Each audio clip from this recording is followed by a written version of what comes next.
2024 has been an incredible year for Pokemon, and with Surging Sparks literally around the corner next month, today we're going to be going back and looking at the top 10 most expensive cards that were released this year. It's going to be a really interesting one. We're going to see where these cards lie. I mean, of course, number one is kind of obvious where it will be, but it'll be really interesting to see where the rest of these cards will lie, because these sets have been incredible. The most recent Scarlet and Violet sets have really been crushing it this year. The last year Paldea Evolved did okay. Obsidian was kind of weak. You had the back end with Paradox, which kind of ended quite strong. But this year with Temporal Forces and whatnot really pushing forward, and Paldean Fates doing well, everything is pushed to the absolute max. I expect Surging Sparks to add some new cards into this top 10 list.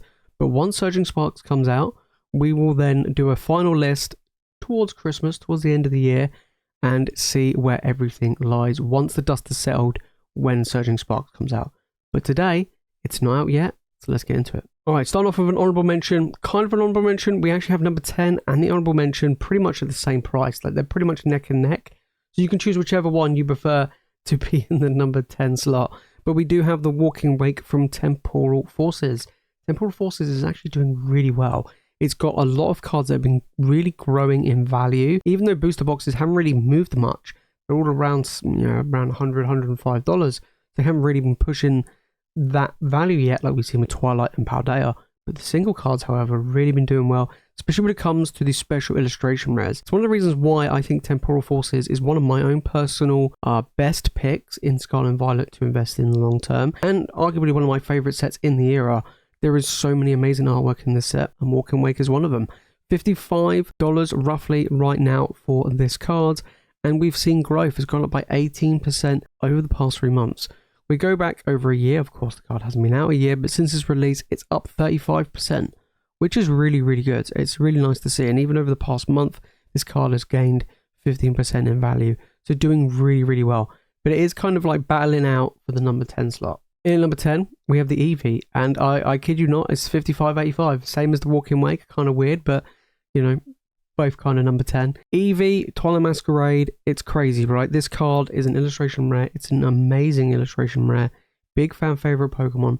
I do expect this card to continue to go up in value over time.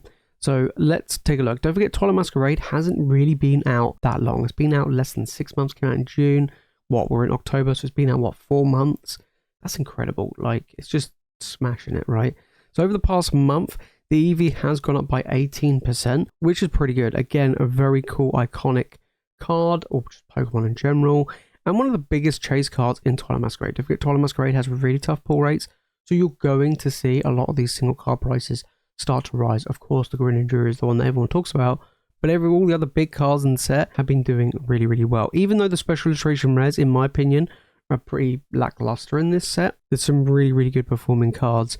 Over the past month or so, this card has been going pretty crazy, but it does come in at number 10. In number 9, we got the bird. We're going Shroud of Fable. I know, it's unusual with Shroud of Fable. This set, again, relatively new. Not really, a great, well-received set. It kind of came out squished, really, to be honest. In between Twilight Masquerade and Stellar Crown, Shroud of Fable really just didn't do much, right? Even though it's a specialty set. So we do have the bird, though, coming in, holding the fort down at $60. Even though it has fallen by 40%, it is still in this top 10 list, which is absolutely crazy. Hasn't been out long. Shroud of Fable really did not come out that long, but it is a very, very cool card. One of my favorite cards in the set. There isn't a huge amount of cards in this set which really draw my attention, but I also think that with Shroud of Fable, the pull rates are not that easy, but also not many people open up the product because they were too busy opening up Twilight Masquerade. The set was delayed, like all the ETBs were delayed. Then the booster bundles came out like after Stellar Crown got released. So everyone's just like, yeah, whatever, I'm opening up the newest set. And now we're moving on to Surging Sparks. So Shroud of Fable's been kind of caught in the middle. I think that might help it in the long term, especially with some of the single cards. Then coming at number 8, we have another Shroud of Fable card, which is the Urden Vessel. Coming in, this is a gold trainer card, and it's doing relatively well.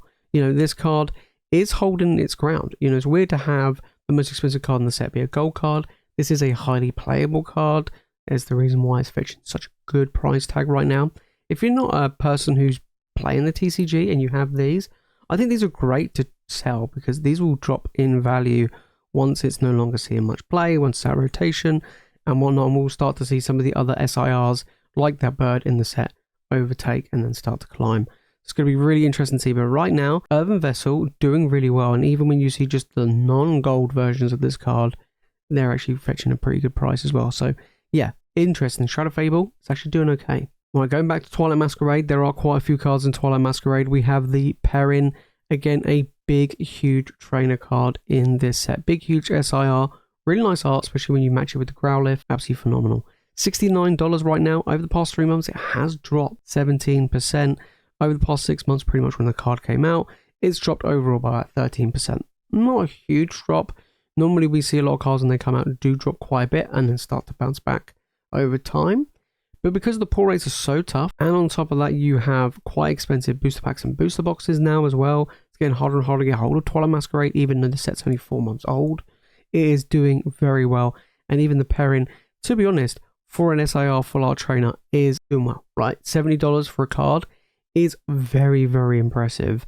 And I expect it because, like I said, more expensive booster boxes and difficulty of pull rates, I do expect it to hold relatively well, even though it has dropped a little bit. Still doing good. Then we're going back to Temporal Forces with the long neck boy, Raging Bolt. Raging Bolt is the most expensive card out of Temporal Forces. We've seen crazy stuff happening with Temporal, with like the big boom of the Iron Crown, the Morty's Conviction, and then these cards were starting to fall out of favor, as it were.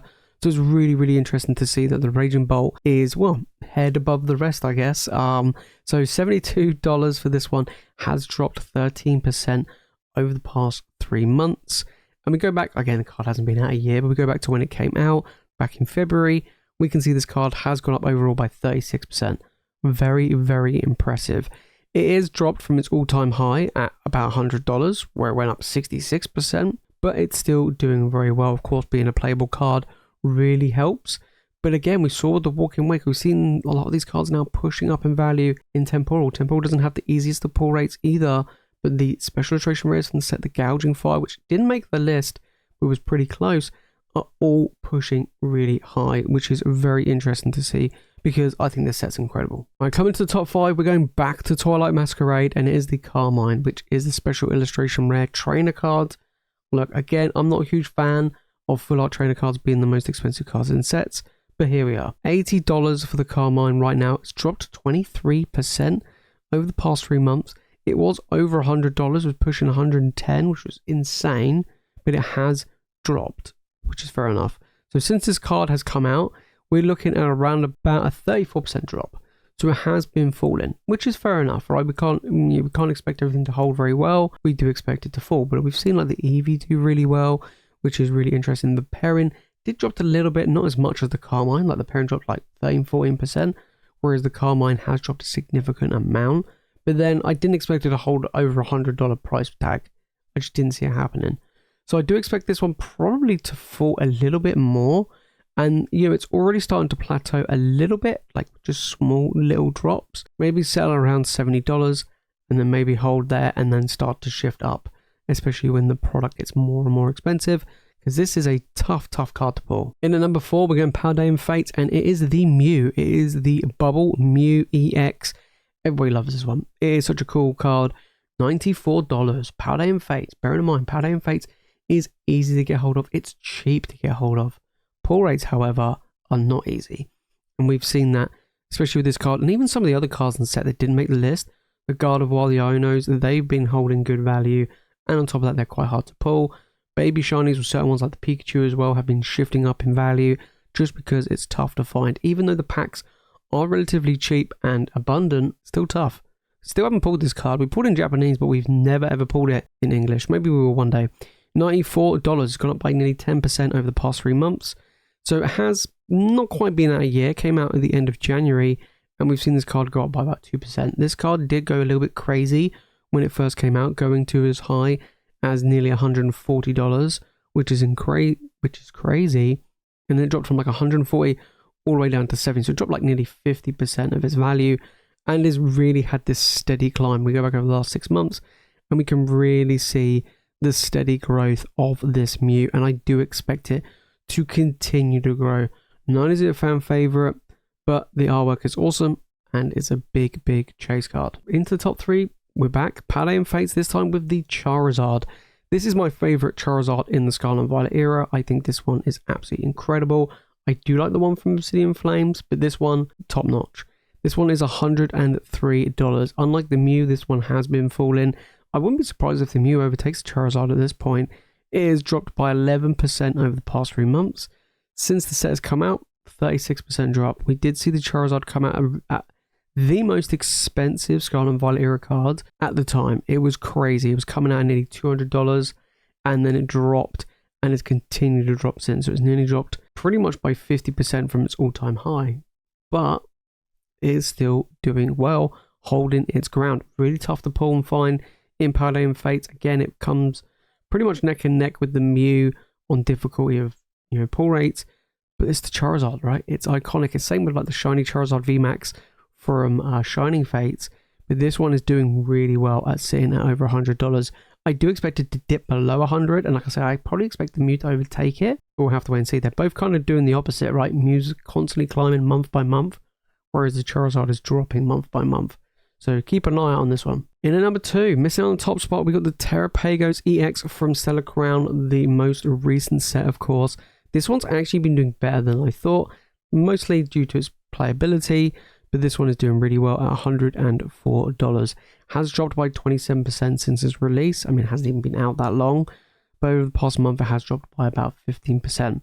Now, I was like, you know what? I expect this to continue to fall. Even though it is a small set like Obsidian Flames, the pull rates are as tough as Twilight Masquerade. So it really does help keep that value kind of tight-knit within Stellar Crown. And we've seen a lot of the other cards in the set, mainly the SIRs, fall a little bit in value, but have held quite well. But we have seen movement in illustration rares from the set going up. But I think the fact is, it is a small set. We'll keep the prices a little bit lower, because if it was a big set, then it'll go the same way as Twilight. But right now, the Terapagos is doing well, just about beating out the Charizard from Paldean Fates, sitting at over $100. It is a crazy looking card. I've had the one in Japanese. Beautiful card. And of course, number 1 is kind of obvious. It is the Greninja from Twilight Masquerade. I mean, this card has been crushing it. It really, really has. It is kind of on that Moonbryon level. A lot of people have asked me, Jace, do I think this is the Scarlet and Violet's version of the Moonbryon? Let's put it this way. The Moonbryon was not $300. Or $260 3 to 4 months into the lifespan of Evolving Skies. It wasn't. So this one is a little bit different, but it is starting to drop. So $260, which is crazy. Its all-time high was $300. It has still gone up 13% from where it was 3 months ago. But we go back when the card and set first came out, it went up by 66, was nearly 67%, which is crazy. Very tough pull rates. The pull rates for the Greninja is actually easier than trying to pull the Moonbryon from Evolving Skies. The pull rates for the Greninja is about 1, I think it was like 1 in 980 packs or something like that, nearly 1 in 1,000 packs, whereas the Umbreon is 1 in over 3,000 Evolving Skies packs.